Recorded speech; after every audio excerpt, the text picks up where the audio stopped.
There is an indefinable, mysterious power that pervades everything. I feel it, though I do not see it.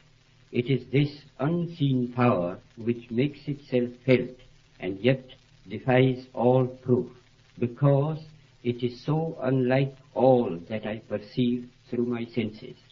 It transcends the senses, but it is possible to reason out the existence of God to a limited extent. Even in ordinary affairs, we know that people do not know who rules or why and how he rules, and yet they know that there is a power that certainly rules. In my tour last year in Mysore, I met many poor villagers, and I found upon inquiry that they did not know who ruled Mysore.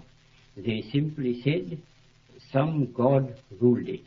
If the knowledge of these poor people was so limited about their ruler, I, who am infinitely lesser in respect to God than they to their ruler, need not be surprised if I do not realize the presence of God, the King of Kings. Nevertheless, I do feel, as the poor villagers felt about Mysore, that there is orderliness in the universe.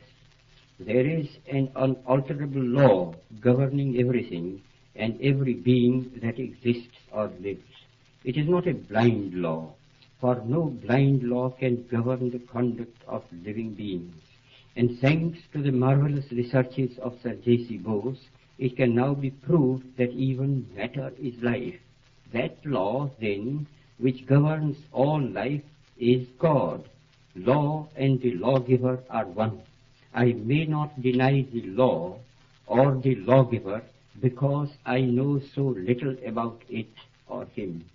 Just as my denial or ignorance of the existence of an earthly power will avail me nothing, even so my denial of God and his law will not liberate me from its operation, whereas humble and mute acceptance of divine authority makes life's journey easier, even as the acceptance of earthly rule makes life under it easier.